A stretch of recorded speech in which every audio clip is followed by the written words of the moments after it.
만약 제가 여러분들의 소싱 전략을 혁신하고 모든 주문 금액의 30%를 절감시켜줄 수 있다면 어떨까요? 당신이 새벽 2시에 알리바바를 뒤지고 있는 동안 경제자들은 수년간 참가해온 행사가 있습니다. 바로 1957년부터 매년 꾸준히 개최되고 있는 세계 최대 무역 박람회 캔톤 페어입니다. 1년에 딱 2번 15,000개의 공급업체 20만 명 이상의 전 세계의 바이어가 중국 광저우로 모입니다. 만약 당신이 그 자리에 없다면 당신의 사업을 좌지우지할 수 있는 기회를 놓치게 될 수도 있습니다. 저희 루미너스는 매년 캔톤 페어를 저희 고객사분들과 참여하여 수백 명의 판매자들이 거대한 박람회에서 효율을 극대화시키고 완벽한 브랜드를 제조할 수 있도록 도와줍니다. 오늘은 제가 그동안 모아온 캔톤 페어의 회사 내부 자료를 여러분들께 알려드리려 합니다. 비자 발급부터 중국 공급업체와의 단가 협상까지 확실하게 이뤄낼 수 있는 방법을 알려드리도록 하겠습니다. 15,000개의 공급업체가 한 지붕 아래 있다고 상상해보세요. 그건 마치 축구장 50개의 면적이 지붕이라고 해야겠네요? 120만 평 규모의 박람회에 대해서 이야기를 할 겁니다. 캔톤 페어는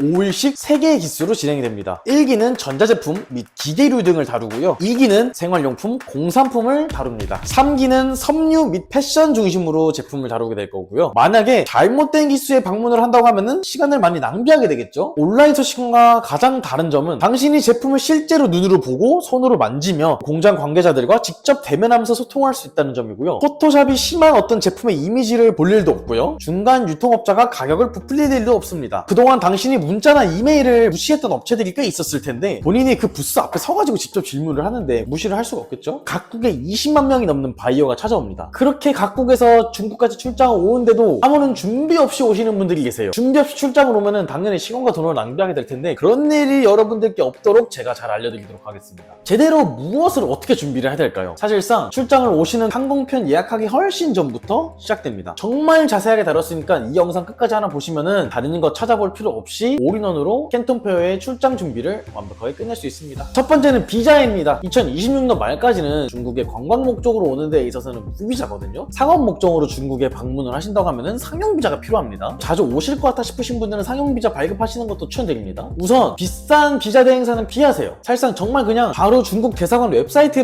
들어가서도 저희가 바로 다이렉트로 신청을 할 수가 있어요. 상용 비자 같은 경우는 중국 회사의 초청장이 필요합니다. 초청장은 캔톤 페어 공식 웹사이트에서도 무료로 초청장을 다운받을 수가 있고요. 혹은 정말 필요하시다면은 루미너스로 문의를 주시면은 저희가 초청장을 작성해서 드리도록 하겠습니다. 상용 비자를 웹사이트를 통해서 간편하게 신청이 가능하시고 다음 단계로는 공항 가기 전부터 다운을 받아야 할 어플에 대해서 소개를 해드릴 건데요. 어떻게 보면은 당신의 디지털 생존 키트가 될 수도 있는 그런 어플들입니다. 출발 전에는 VPN을 설치를 하시거나 아니면 eSIM을 미리 준비해 놓으세요. 이게 만약에 준비가 안 된다면은 유튜브나 구글, 네이버 사용이 안 될 수가 있어요. 눈 감고 길을 가는 것과 같은 느낌을 줄 수가 있는 거죠. 왜냐면은 할 수 있는 게 없으니까. 그리고 위챗 반드시 다운을 받으셔야 되고 이건 선택사항이 아니라 필수사항입니다. 모든 공급업체와의 소통은 위챗으로 진행됩니다. 공식입니다. 위챗이 없으면 거래도 없다. 끝. 중국에서는 현금을 사용하지 않습니다. 결제 수단은 반드시 알리페이를 다운받으시고 카드 등록까지 해두시는 걸 추천드립니다. 요즘은 카카오페이로도 중국에서 결제가 가능하다는 점도 있습니다. 참고해주시고 아시다시피 중국은 모든 결제는 다 현금이 아닌 QR코드로 결제를 합니다. 밥을 먹던 택시를 타던 아니면은 심지어 길거리에서 구걸하시는 분들도 QR코드로 돈을 받습니다. 이 점 참고해주시고 택시를 부르실 때는 DD 어플 이용해주시면 됩니다. 지도 같은 경우는 구글 지도 대신에 고덕 지도를 사용해주시고 고덕 지도는 이 거대한 전지장에 입구와 출구를 모두 정확하게 보여주기도 합니다. 길을 잃지 않을 수가 있겠죠. 중국에서 구글 지도를 사용하지 않습니다. 위치 등록이 안 되는 데도 굉장히 많기 때문에 이 점 꼭 참고해주시고요. 고덕 지도 다운받아주세요. 번역을 위해서는 구글 번역기를 오프라인으로 꼭 다운을 미리 해두세요. 왜냐면은 전시장 내에는 와이파이가 좀 약하기 때문에 오프라인으로 저장을 해두시면은 조금 더 번역이나 통역이라 수월하게 하실 수 있고 플리코라는 사전이 있는데 비즈니스 용어가 조금 더 번역이 잘 되는 그런 플랫폼이라고 보시면 되십니다. 숙소는 행사장 근처가 아니라 지하철 8호선 근처에 있는 호텔을 예약하세요. 박람회장 근처에 있는 호텔은 너무 비싸요. 평소보다 가격이 3배에서 5배 이상이 뜁니다. 평소에 10만원짜리 호텔이 박람회 기간 때는 막 30만원, 50만원까지 뛰는 상황이 발생하기 때문에 8호선 근처에 있는 호텔을 예약을 하시고 지하철 타고 이동하세요. 가장 빠르고 편리합니다. 차량이나 택시를 이용하실 계획도 있으실 텐데 전 지하철 추천드립니다. 그리고 광저우의 날씨 매우 습하고 덥습니다. 하루에 2만 보, 3만 보씩을 걷기 때문에 편한 목장과 여벌옷을 최대한 많이 챙겨주시고 보조 배터리라든지 비상약 챙겨주시면 좋을 것 같습니다. 많은 사람들이 좀 많이 놓치고 있는 부분인데 스크린샷을 최대한 많이 찍어주세요. 예를 들어서 호텔 정보라든지 아니면 박람회 약도, 여권 사진 최대한 스크린샷을 많이 찍어두셔야 됩니다. 만약에 인터넷이 안 되는 상황에 대비해서 스크린샷을 찍어놨던 그 하나하나가 정말 생명을 구할 때가 있습니다. 스크린샷 많이 찍어두시고요. 모든 준비를 끝내고 거대한 행사장 안으로 들어가게 될 겁니다. 행사장 안으로 들어가자마자 오시자마자 완전 그 분위기에 압도가 당하실 거예요. 저도 처음 갔을 때는 정말 이 작은 도시에서 길을 헤매는 느낌을 들었어요. 그만큼 규모가 크거든요. 근데 걱정하지 마세요. 제가 더 효율적이고 똑똑한 방법을 알려드릴 건데, 캔튼 페어는 총 4개의 전시장으로 나뉩니다. A구역과 B구역은 파저우 쪽에 있고요. 그 다음에 C구역은 조금 떨어진 위치에 있는데 셔틀버스로 이동을 할 수가 있습니다. 무료 셔틀이 중간에 있고요. 그 다음에 D구역은 A구역 옆에 있습니다. 각 홀은 번호로 나뉠 텐데, 예를 들어서 1.1, 1.2홀 이런 식으로 뒤에 소수점은 층수를 의미하고요. 약도를 보시다시피 엄청 복잡합니다. 그래서 지도를 꼭 받아서 챙겨 다니시는 거를 추천드립니다. 그 다음에 여기서 남들이 모르는 전략 하나가 있는데요. 첫 번째, 1번 홀부터 투어를 시작하지 마세요. 그게 무슨 뜻이냐? 메인 통로부터 보시지 마시라는 겁니다. 그 대표님들의 관심 카테고리의 뒤쪽부터 뱀처럼 S자로 박람회장을 보시는 걸 추천드립니다. 이유는 메인 통로는 너무 붐비고 내가 원하는 질문과 소통도 오래 할 수 없을 뿐더러 구석진 곳으로 가다 보면은 더 좋은 공급 업체를 좋은 조건에 만날 수 있는 가능성이 생긴다는 겁니다. 제가 생각하는 가장 협상하기 좋은 피크 타임은 오후 3시에서 5시 사이라고 생각합니다. 박람회 담당자들도 슬슬 피곤해져가지고 오히려 협상이 더 매끄럽게 잘 흘러가는 경우를 봤고요. 오전에 가라앉으면서 관심 있는 부스들을 눈도장을 찍고 오후에는 직접적인 협상을 본격적으로 들어갑니다. 메인홀만 보시지 마시라고 하는 이유는 뭐냐면은 부스들이 엄청난 규모로 만들어져 있는데 부스의 화려함이 좋은 공장을 찾는 데에 기준이 될 수는 없습니다. 겉만 화려한 게 업체를 선정하는 데 있어서 기준이 되면 안 된다, 이런 말씀을 드렸고요. 그 다음에 30초 만에 좋은 공장인지 검증하는 법을 알려드릴게요. 담당자들한테 이렇게 말하세요. 공장의 동영상을 보여주세요. 진짜 공장은 수백 개의 생산 영상을 자기네들이 가지고 있을 거예요. 또 말이 길어지거나 본인이 영상을 가지고 있지 않아서 받아오거나 이러면은 첫 번째로 의심해볼 필요가 있을 것 같고요. 두 번째로는 불량률에 대해서 물어보세요. 불량률이 몇 퍼센트 정도가 나오는지를 물어봤을 때 보통 불량률이 안 나온다라고 얘기를 하거나 거의 없다라고 말하는 것은 일단 조금 의심해볼 필요가 있습니다. 정말 잘 만드는 공장들도 최소 불량률 2%에서 3%는 나오기 때문이죠. 그리고 결정적으로는 불량 판정된 제품을 보여줄 수 있습니까? 라는 질문을 한번 해보세요. 그러면 담당자가 제품 품질과 공정에 대해서 거의 모든 정보를 설명을 해줄 거예요. 그리고 디지털 검증을 할 수가 있는데, 이 제조사가 운영하고 있는 알리바바 링크를 받아가지고 알리바바 내부의 프로필을 한번 확인해보세요. 알리바바에서 주는 공식 인증 배지라든지 온라인에서도 활발하게 판매가 이루어지고 있는지도 확인할 수 있습니다. 사업자 등록증을 요청해가지고 사업자 등록증 번호를 조회함으로써 이 기업이 정말 안정적으로 매출을 내고 있는지도 확인을 할 수가 있다는 겁니다. 이제 정말 믿을 수 있는 공급 업체를 찾았는데요. 이제부터 진짜 시작입니다. 많은 바이어분들이 여기서 실수를 하시는데, 협상은 가격만 낮춘다고 되는 것이 아니에요. 너무 벼룩시장처럼 흥정을 하지 마세요. 모든 이 비즈니스에는 정확한 방법이 있습니다. 첫 번째, 절대로 가격부터 묻지 마세요. 먼저 최소 구매 수량부터 협상을 시작을 하는 겁니다. MOQ가 정해지면 다음에 이제 가격 수량이 들어가는 거예요. 공장 입장에서도 어느 정도의 판매 수량이 정해져야지 본인들의 마진의 계산이 되기 때문에 더 정확하고 가장 효율적인 가격을 내줄 수 있겠죠. 문화적인 요소와 매너적인 요소도 굉장히 중요한데요. 너무나도 당연한 거겠지만 명함을 주고받을 때는 두 손으로 주고받으셔야 되고요. 내가 명함을 주고받음으로 통해서 내가 정말 이 협상과 이 거래에 정말 진지하게 임하고 있다는 것을 보여줄 수 있다는 거죠. 웬만해서 아마도 어려워요 이런 단어는 피하시는 게 좋습니다. 중국에서는 이 말은 노라는 뜻이야. 노. 애매모호한 것을 표현을 안 하면 좋다는 겁니다. 전문 용어도 굉장히 여기서 중요합니다. 단순히 가격만 묻지 마시고 FOB 가격, CIF 가격 이런 식으로 물어보세요. FOB는 뭐냐면은 판매자가 선적하게 물건을 실을 때까지의 비용과 책임을 부담한다는 그의 가격이 FOB 가격이라고 하고요. CIF 가격은 뭐냐면은 판매자가 목적지 한국까지 운임과 보험료와 포함해서 부담하는 가격이에요. 목적지라고 하면은 인천항이나 부산항 이렇게가 될 수 있겠죠. FOB 가격이냐 CIF 가격이나 가격적인 요소가 달라질 수 있으니까 이런 기본적인 전문 용어는 수시해 두시고요. 그리고 지불 조건은 3070으로, 즉 계약금 30%, 제조 완료 후 배송 전 잔금 70%로 이렇게 계약을 하는 것이 가장 좋습니다. 필요한 제품 수량의 양이 3배가 되더라도 가장 낮은 가격에 공급할 수 있는 최저가를 한번 알아내보세요. 가격을 조정을 시켜가지고 협상의 여지를 좀 더 만들어줄 수 있다는 겁니다. 협상에 달인이 와서 협상을 하더라도 결제 방식과 핸들링이 잘못된다면 뒤에서 빠져나가는 돈이 훨씬 더 많을 수도 있습니다. 첫 번째로 미국 달러로만 결제하려고 하지 마세요. 환전 수수료가 3%에서 5%가 나가는데 추가적으로 환전을 중개하는 은행에 부담을 해야 되는 수수료가 있을 수 있다는 겁니다. 그리고 협상할 때 적용 환율에 대해서도 꼭 확정을 지어야 됩니다. 추후에 잠깐 협상이 됐지만 환율이 확정이 안 되면 변동성이 워낙 크기 때문에 손해볼 수 있는 확률도 올라가게 됩니다. 저희 룸너스 글로벌을 찾아주셔서 문제없이 제품 소싱, 제조, 결제, 핸들링 서비스를 이용하시고요. 저희 같은 중국 무역 전문가들이 모든 비용을 투명하게 공개할 뿐더러 대표님이 제품을 협상하는 것보다 저희가 가서 협상을 하는 게 조금 더 좋은 조건으로 협상이 될 수 있다는 점도 있습니다. 좋습니다. 이제 당신은 박람회도 잘 둘러봤고 훌륭한 공급 업체도 찾았고 좋은 조건 정치권으로 협상하는 방법까지 배웠습니다. 대부분 사람들이 모든 것을 이뤄냈지만 마지막에 다 망쳐버리는 요인이 있습니다. 바로 박람회 이후의 후속 조치입니다. 후속 조치 또한 박람회의 모든 활동이나 만큼 중요하게 여겨집니다. 박람회가 끝난 후 귀국한 다음에 이 메시지를 그 공급업체에게 위챗으로 한번 보내보세요.